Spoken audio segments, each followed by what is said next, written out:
Oke, selamat malam suara-suara yang belum tersuarakan. Oke, sampai ketemu hari ini lagi di KR 53. Ini kita mau sedikit banyak menyuarakan suara teman-teman yang selama ini disimpan di bawah bantal, ya. Dinyanyikan waktu mandi, ya. Sekarang kita punya media yang untuk menyuarakan suara teman-teman. Dan malam ini kita bareng sama Gus Rauf. Selamat malam Gus Rauf. Assalamualaikum. Selamat malam. Assalamualaikum warahmatullahi wabarakatuh. Waalaikumsalam warahmatullahi. Eh, jadi Gus Rauf ini teman-teman ketua dari Ormas. Ini agak menjebak ini Gus. Ini NU atau NU ini yang tepat ini. Saya dari tadi bingung mikir ini. Nah, jadi mungkin dijelaskan dulu lah. Ini yang benar Formasnu atau Formas NU bacanya? Jadi terlepas bacanya bagaimana, tapi intinya ini jalan kemaslahatan. Jalan kemaslahatan dan keselamatan. Jadi gini Mas, Formas NU itu Forum Masyarakat Santri Nusantara. Bacanya terserah audien. Kadang-kadang teman-teman ada yang baca Formas NU, ada juga yang membaca Formas NU. Oke, soalnya gini Gus, saya agak perlu memperjelas itu karena sebelum ketemu jenengan kan saya riset pelan-pelan tentang risetnya pelan-pelan ya. Pelan-pelan, karena kalau kenceng-kenceng saya nggak berani. Belum berani. Riset pelan-pelan, beberapa pergerakan Formasnu ini berusaha meraup dukungan kepada salah satu bakal pasangan calon. Oh, belum ada pasangan. Calon presiden ya. Yang beliau adalah Anies Baswedan. Nah, yang mengarah pada santri-santri yang backgroundnya NU. Jadi kenapa saya kok pengen memastikan ini NU atau NU gitu. Nah, itu kira-kira ke situ gitu. Ya. Nah, oke, Gus Rauf, kenapa Anies kok enggak yang lain? Tentu yang pertama kenapa Anies? Ya karena Mas Anies ini bagi teman-teman, bagi kita ya, ini hasil istiad kita. Sebagai santri boleh beristiad, tapi yang penting tetap tawadhu kiai. Jadi kita makamnya santri Mas santri boleh salah ya. Asal salah di jalan yang benar. Oh betul. Kan gitu. Kenapa Mas Anies? Karena Mas Anies ini kalau kita amati dan kita angen-angen, ya kalau bahasa Jawa itu angen-angen, dipikir secara pelan-pelan, mendalam dan santai. Ya Mas Anies ini satu-satunya capres ya yang representasi kalangan santri. Di samping itu juga tidak hanya merepresentasikan kalangan santri, tapi juga menginspirasi bagi teman-teman santri. Dua poin pokok itu yang menjadikan dasar bagi kita. Kenapa Mas Anies?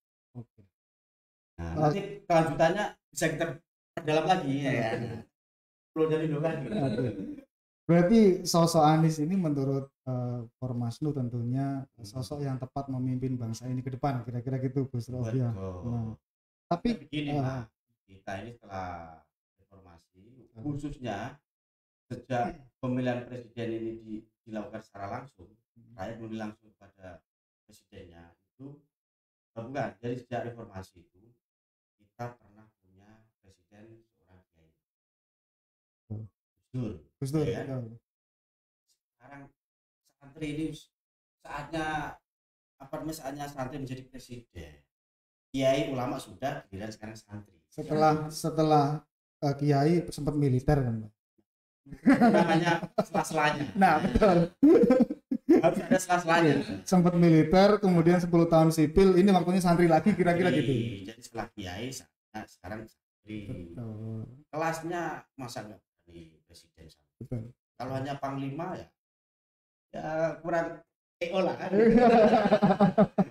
Oke, kaitannya dengan itu Gus, bahwa beberapa yang disampaikan oleh Formasnu di beberapa media itu memang Anies dianggap yang punya beberapa sifat seperti salah satunya amanah seperti itu.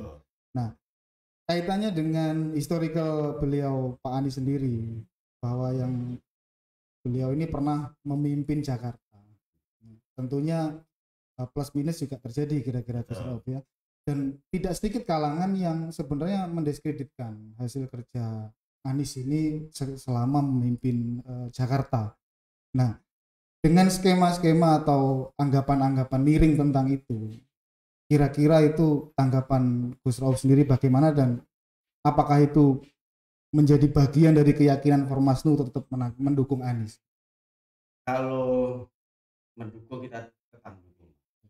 Bahkan dukungan kita ini kan, kalau jenengan cek di jejak digitalnya, kita mendukungnya itu di bulan sebelum puasa. Sebelum puasa. Itu di bulan Ruahan. Kenapa kita yakin?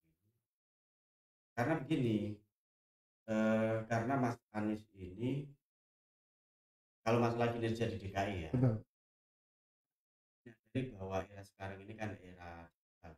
Jadi informasi itu memang hanya tidak utuh. Jadi era digital, era post, jadi kemudian informasi hanya seperti itu. Nah, tapi itu akan kita jelaskan. Makanya Mas Anies selalu menyampaikan bahwa kalau ada informasi-informasi atau ya, tujuan dalam tanda petik ya, nggak usah kita bantah, kita jelaskan dengan track record atau sebenarnya kalau mungkin ya kinerja selama memimpin DKI ini ya 11-12 dengan Pak Jokowi. 11-12. Iya, bedanya jauh-jauh amat. Ya kan? Tetap ada plusnya, tetap ada minusnya gitu. Dengan sesuai dengan levelnya masing-masing ya. Betul. Kenapa?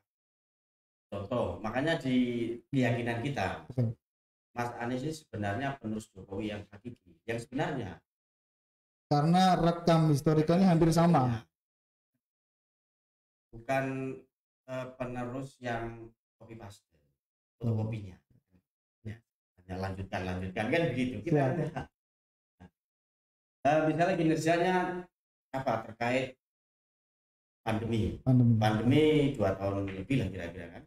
Alhamdulillah Mas Anies waktu kita mengalami pandemi memimpin DKI, di mana DKI itu bisa dikatakan epicentrumnya kan, karena kota besar, lalu lalang manusia ini saat ini, dalam dia bisa teratasi. Tentu kerjasama atau ada bagian. Tapi kalau pemerintah daerahnya nggak cakap dan nggak memble ya agak memble ya susah juga ya. Itu dalam mengatasi pandemi misalnya. Karena saya masih ingat, jadi sebenarnya antara Pak Anies dengan Jokowi ini sebenarnya saling melengkapi. Masih ingat coba ketika awal-awal pemerintah mengumumkan tentang kita menyatakan pandemi COVID, itu Mas Anies kan ada istilahnya apa namanya, penjara, ya kan? Jadi Mas Anies itu secara nggak langsung juga memberikan masukan-masukan. Itu dalam hal mengatasi pandemi misalnya. Kemudian dalam hal terkait yang sempat ramai masalah pemberian KTP terhadap warga Pelumpang. Betul. Itu kan sempat ramai kan? Iya, Mas Anies sudah nggak menjabat gubernur malah yang padahal yang betul. Nah, masalah warga Pelumpang misalnya itu kan dulu memang tahun-tahun diskusi warga Pelumpang ini tidak mendapatkan KTP. Nah, ini kan kita sebagai negara sudah merdeka, ada sebuah warga negara yang tidak mendapatkan hak.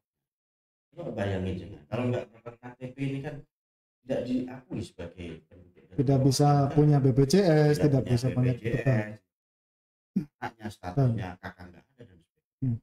Nah, Pak Jokowi kemudian setelah menjadi gubernur dia menjalankan. Dan Mas Anies kemudian menyempurnakan tidak hanya KTP tapi ada IMB kolektif. Kenapa harus ada IMB kolektif? Karena masyarakat di situ kan nggak bisa membangun rumah, betul. Sarana umum kan nggak bisa karena nggak ada IMB-nya. Tapi IMB kolektif dan itu sementara.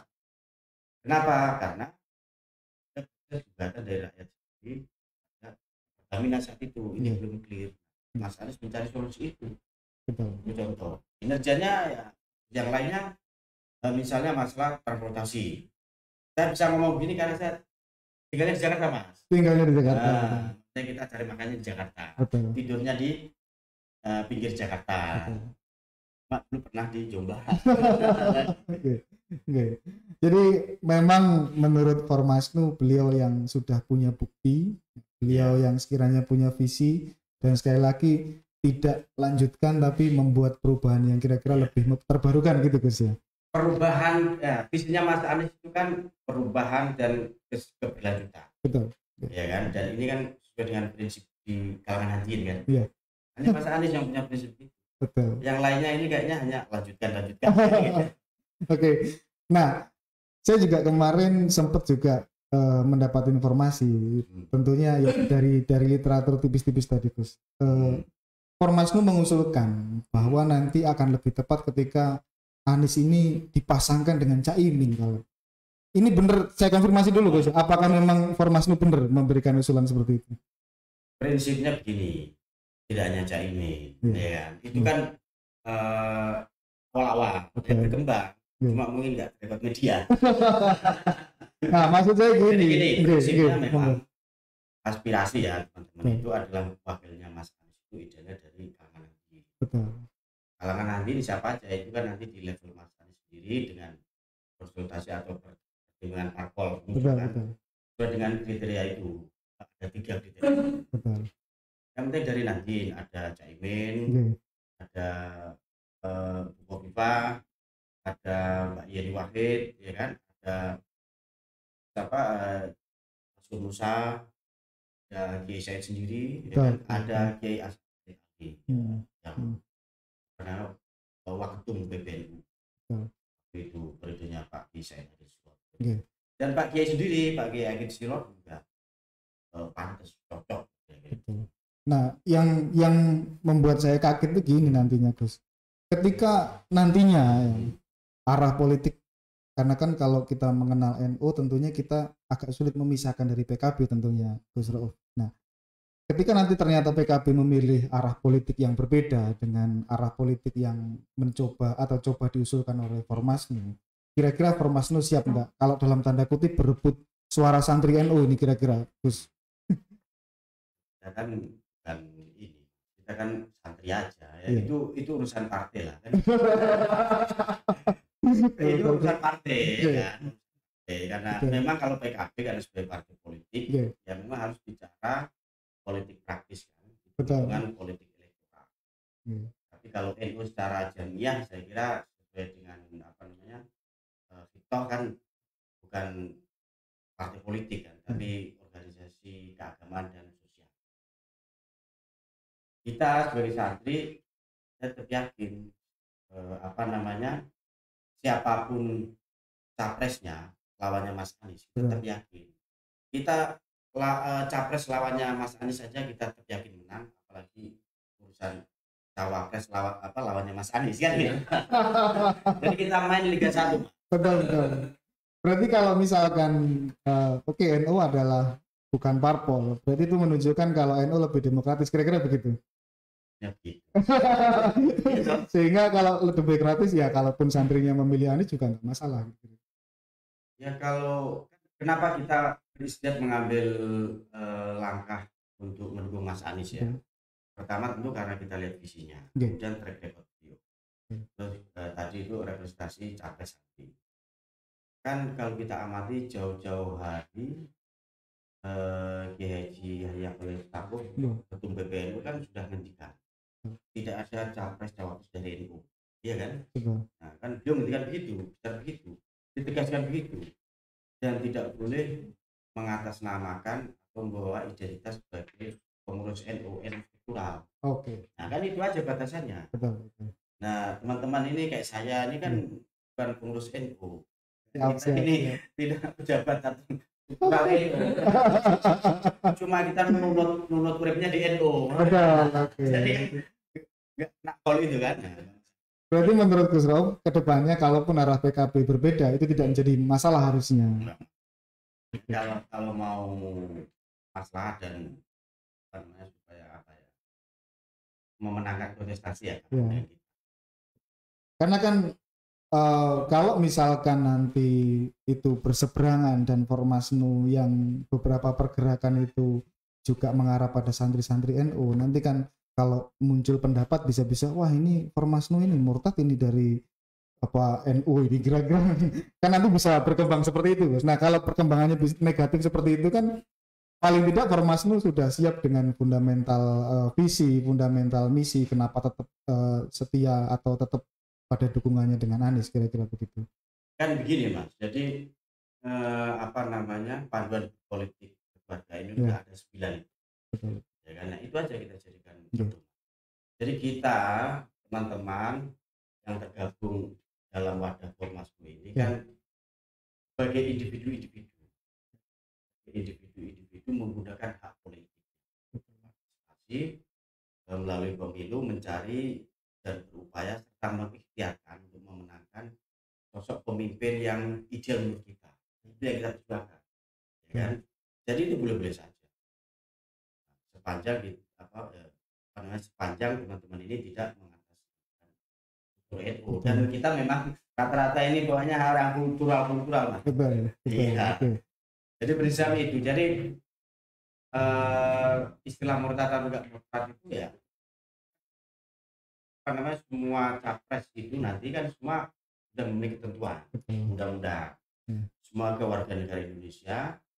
Dan kalau Mas Anies ya itu tadi menurut kita ya paling santri apa yang lain kan. Berarti Formasnu ini juga berupaya untuk ini loh yang namanya demokrasi di kalangan santri, bahwa hak pilih itu adalah personal. Kira-kira yang mau disampaikan salah satunya seperti itu Gus ya? Iya, dan itu kan hak konstitusional setiap warga negara itu sesuai dengan panduan politik bagi warga NU di poin 2. Dan banyak juga kiai-kiai ya kan sebenarnya yang dukung Mas Anies, tapi sebagian sudah mau declare, sebagian belum, ya kan. Semakin mendekati pemilu nanti semakin banyak yang declare. Iya. Keluarin dulu Mas. Betul. Nah, yang berikutnya Gus Rauf, baru semalam menurut hemat saya salah satu person penting di Nasdem yang kebetulan beliau adalah Menteri Kominfo yang dinyatakan tersangka. Nah, situasi itu salah satunya diramalkan oleh salah satu tokoh politik, kalau tidak salah Denny Indrayana waktu itu, bahwa ada upaya-upaya yang sifatnya interventif, terstruktur, dan betul-betul menggunakan aparatur dan peralatan negara untuk berupaya bagaimana Anies ini nggak lolos, kira-kira gitu. Nah, menanggapi situasi seperti itu, optimisme Formasnu sendiri bagaimana? Kita tetap optimis. Kalau kita optimis ya nggak kita dukung Mas Anies. Dan kita tidak sampai ke Jombang ini kan gitu. Enggak, kalau masalah itu begini.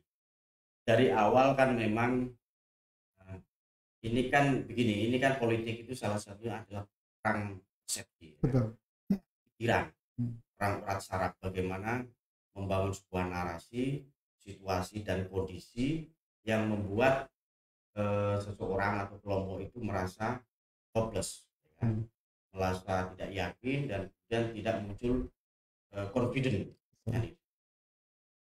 Narasi-narasi yang mengatakan dari awal dulu kan ini sudah jauh-jauh sebelumnya sudah muncul kan. Tiba-tiba ada Nasdem yang mendukung kan gitu.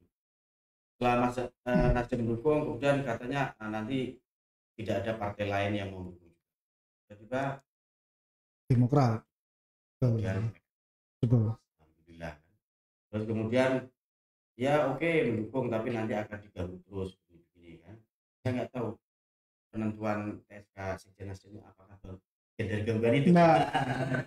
Tapi nggak apa-apa, itu nanti tetap jalan. Istilahnya sehebat apapun kekuatan politik penguasa, kalau sudah saatnya lengser ya lengser. Ya kan, dan nada-nadanya, rasa-rasanya, suara apa seperti podcast ini kan, suara kicuan-kicuan ini kan, nada-nadanya Mas Anies. Iya. Meskipun dicekal kanan kiri lah kira-kira gitu. Kanan kiri Makanya kan Mas Anies tentu dalam pidatonya kan menyampaikan lawan kita ini lawan punya kekuatan. Tapi kita tidak perlu gentar. Kalau lawannya coba membangun koalisi besar begini begitu ya, kita koalisi sama rakyat aja. Termasuk kemarin ketika di Istana Kepresidenan Nasdem tidak diundang, itu kan seolah-olah ini dikeluarkan dari koalisi pendukung pemerintah, sehingga kok kira-kira masyarakat bisa menganggap wah ini Anies ini kasusnya kecil, kira-kira kan seperti itu. Ternyata gelombang datang salah satunya dari Formasnu yang hari ini di Jombang, Gus ya. Di Jombang hari ini mengambil spirit Jombang. Oke. Jadi dari kota santri kan kita Mas Anies sebagai capres santri. Hanya kita deklarasinya untuk Jawa Timur kita tempatkan di Jombang. Betul. Sebagai kota santri. Dan satu lagi, Jombang ini kan bumi hijau abang. Hijau abang. Kalau hijau dan abang sudah bersatu dan menyatu dengan kolaborasi dan kerjasama, insya Allah Mas, jadi langit itu akan cerah sehingga warnanya bisa biru, ya kan? Nah hijaunya ini NU atau PKB, Gus? Yang penting hijau. Karena ada satu kekuatan yang tidak hijau tidak abang, Gus, yang mungkin beberapa waktu ini secara background atau identity hampir sama dengan NU dan PKB, secara pergerakan juga hampir sama, tapi positioningnya melemah dan melemah. Ini menurut hemat saya, Gus. PKS, Gus. Di mana? Di Jombang. Nah, di Jombang dan di beberapa daerah, bahkan skala nasional pun kekuatannya melemah. Nah, tiba-tiba tadi juga Gus Rowo menjelaskan PKS juga datang untuk mendukung Anies. Ini bisa dikatakan mendukung untuk karena sakit hati kemarin-kemarin atau bagaimana kira-kira ini? Sakit hati yang mana? Sakit hati di Gembosi dari beberapa waktu belakangan ini kita. Kita begini Mas. Kalau masalah partai itu kan itu memang syarat administratif dan itu kan jadi pemilu ini kan ada dua tahapan, tahap kandidasi dan tahap election. Tahap kandidasi ini harus kita lalui, ya kan? Termasuk alhamdulillah Mas Anies dapat dukungan dari 3 partai yang sudah memenuhi syarat. Setelah fase ini sudah selesai ya, kita udah tidak lagi bicara fase ini, kita akan masuk dan menuju pada fase election. Ya, kita lebih konsentrasi karena kita ini relawan kan, kita bukan partai politik, kita akan lebih konsentrasi bagaimana mensosialisasikan Mas Anies dengan Mas Anies sampai di tingkat grassroots. Kita lebih konsen situ aja. Nah, kaitannya dengan tadi, Gus, kembali ke kenapa formasi. Oh, monggo, silakan. Saya sampai lupa, Gus. Nah, kaitannya dengan kenapa memilih Anies, salah satunya kembali lagi amanah tadi, Gus ya. Nah, terkait hal itu, ya kan. Nah, Indonesia ini kan sekarang banyak diberikan pendapat bahwa surplus demografi. Nah, surplus demografi yang kira-kira usia produktif atau kaum milenial ini cukup tinggi. Nah, tiba-tiba Formasnu hadir sebagai perwakilan yang kalau menurut saya santri itu salah satunya perwakilan dari surplus demografi itu. Nah, ke depan kalau misalkan ini betul-betul Formasnu itu punya porsi yang besar terhadap gelombang dukungan, ya berani nggak misalkan menantang Anies untuk kontrak politik sebagai misalkan terpilih untuk bagaimana beliau harusnya berjanji tentang bagaimana mengembangkan negara dan bangsa ini lebih maju lagi, kira-kira seperti itu. Berani nggak untuk menantang dari Formasnu lah, kira-kira berani nggak menantang Anies ini untuk ayo kontrak politik atau apa yang sekiranya kamu bisa bikin negara ini lebih baik? Jadi begini Mas, kontrak politik itu sebenarnya kan ketika untuk memastikan dan meyakinkan bahwa aspirasi atau keinginan dari pemilih itu atau rakyat sebagai pemegang kekuasaan kedaulatan itu perlu harus diformalkan. Ya, tapi kalau kita ini kan sudah menyatu dan mengintegrasi dengan Mas Anies, jadi saya kira nggak perlu kontrak. Iya, kontrak itu kan hatinya belum menyatu kan. Masih perlu diperjanjikan ya. Jadi kita ini sudah menyatu dalam arti begini Mas, tapi itu penting ya, masalah bonus demografi.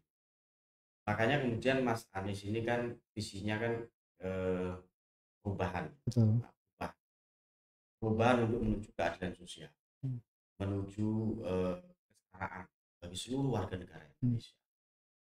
Dan itu harus diturunkan, diwujudkan tidak hanya dalam bentuk jargon, tapi nanti akan kita lihat apa namanya program, kemudian sampai ke tataran lebih praktisnya seperti apa. Nah, kalau kita amati Mas Anies selama Ramadan kemarin ini kan naik keliling tapi silent. Iya, daerah menyerap aspirasi dari warga, dari para kiai, ulama, santri dan juga semua kalangan. Nah, dan setelah kita juga ikut turun, sebenarnya suara-suara perubahan itu kuat sebenarnya. Arus dari bawah, itu tentunya udah kuat. Cuma memang masih silent, istilahnya kita sebut silent majority. Nah, kehadiran kita untuk membantu Mas Anies ini, insya Allah silent majority ini pelan-pelan akan mulai bangkit dan bergerak. Dan tentunya keterwakilan suara santri juga bisa lebih. Harus, insya Allah itu Mas, suara santri itu. Karena presidennya sendiri kan presiden santri. Nah, santri desa dan santri kota. Nah, ini kan ada sama Mas Anies ya kan? Siap. Oke, kita ada penanya Gus ya dari channel Facebook kita yang ada penanya. Alhamdulillah kita disaksikan Gus. Semoga nanti teman-teman bisa mendapatkan pencerahan lah. Dan ini ada suara-suara yang mungkin tidak tersuarakan dan tersuarakan di dalam pertanyaan ini. Pertanyaannya gini Gus, kalau afiliasi politik NU itu selalu ada kesan anti PKS, lah sama Anies itu apakah tidak takut dianggap murtad? Oh ini yang tadi itu. Mungkin nggak apa-apa, dilanjutkan Om. Ini pertanyaannya kok hampir sama ini kira-kira. Jadi begini, sekali lagi saya di sini bicara atas nama individu, ya kan. Formasnu ini adalah kumpulan teman-teman yang tidak mengatasnamakan struktur NU. Tapi kita punya aspirasi yang sama untuk mendukung dan memenangkan Mas Anies. Itu dulu ya, supaya clear. Kemudian terkait partai-partai pengusung atau pendukung Mas Anies. Kita sebagai warga negara ini harus bergerak maju ke depan. Kita itu sudah sepakat bahwa Pancasila itu sebagai titik temu. Di awal-awal kita merdeka oleh para pendiri. Artinya ideologi apapun yang muncul saat itu titik temunya adalah Pancasila. Clear kan? Kemudian fase berikutnya itu adalah Pancasila sebagai titik tumbuh. Tumpuan untuk bermasyarakat, bernegara, pembangunan itu harus berdasarkan 5 sila itu. Ya kan? Nah, itulah yang dilakukan oleh Gus Dur. Ya. Membangun sebuah wacana yang intinya adalah pesantren harus dilibatkan dalam pembangunan. Dan gitu. Nah, Mas Anies ini kan beliau selalu nyatakan pemilu itu adalah momen untuk meluruskan dan menegakkan arah perjalanan bangsa di masa depan. Nah itu visi beliau kan keadilan sosial bagi seluruh warga negara Indonesia tanpa terkecuali. Itu adalah Pancasila pada fase ketiga, titik 7. Nah yang dimana khususnya keadilan sosial. Nah sekarang kalau kita masih setback terus bicara itu, perdebatan ideologinya ini Islam, ini sekuler, ini nasionalis, ini apa namanya, bla bla bla. Itu perdebatan yang sudah kita lampaui di fase awal tadi. Nah, sekarang mari kita bersama-sama untuk menuju tujuan kita berbangsa dan bernegara. Istilah Mas Anies itu untuk menunaikan janji kemerdekaan. Jadi begitu. Jadi keadilan sosial tanpa harus bicara background ya kan, alasan tentang hal-hal yang suku, keagamaan, ras atau apapun. Nah itu silakan perdebatkan dan itu pertaruhkan dalam secara konstitusional melalui pemilu. Betul. Oke. Dan kita juga mengajak teman-teman santri nanti ini, kita harus move on, kita harus moving ke depan. Siap. Untuk itu tadi menghadapi tantangan yang di depan mata, bonus demografi. Oke, siap. Oke, Gus Rauf, karena waktu juga terbatas, semoga nanti kita ada kesempatan yang lain. Jadi teman-teman, kira-kira sampai di sini pertemuan kita dengan Gus Rauf. Ya, terima kasih Gus Rauf. Semoga nanti kita ada kesempatan lain dan sampai jumpa teman-teman di KR 53. Nah, pesan terakhir. Oke. Nah, jadi saya meminta dan berharap pada seluruh warga negara Indonesia, jadi menghadapi pemilu ini, marilah kita sama-sama itu untuk menjaga persatuan. beda pilihan itu adalah hal dan tidak kan siapapun pilihannya itu adalah putra-putra terbaik bangsa yang sudah melalui proses tadi. Yang penting nanti 14 Februari 2024 ya teman-teman, ketika sampai di TPS sebelum mencoblos baca Bismillah, sholawat ya kan, sampaikan syukron kasiron Pak D Jokowi, marhaban ahlan wa sahlan bihudurikum Mas Anies Baswedan. Luar biasa. Oke, siap. Oke, teman-teman sudah dapat pesannya ya, sehingga nanti jangan lupa 14 Februari ya kan. Oke, ya. Oke, terima kasih Gus Rauf. Oke, kita akhiri bersama teman-teman. Assalamualaikum warahmatullahi wabarakatuh. Sampai ketemu di KR 53 berikutnya.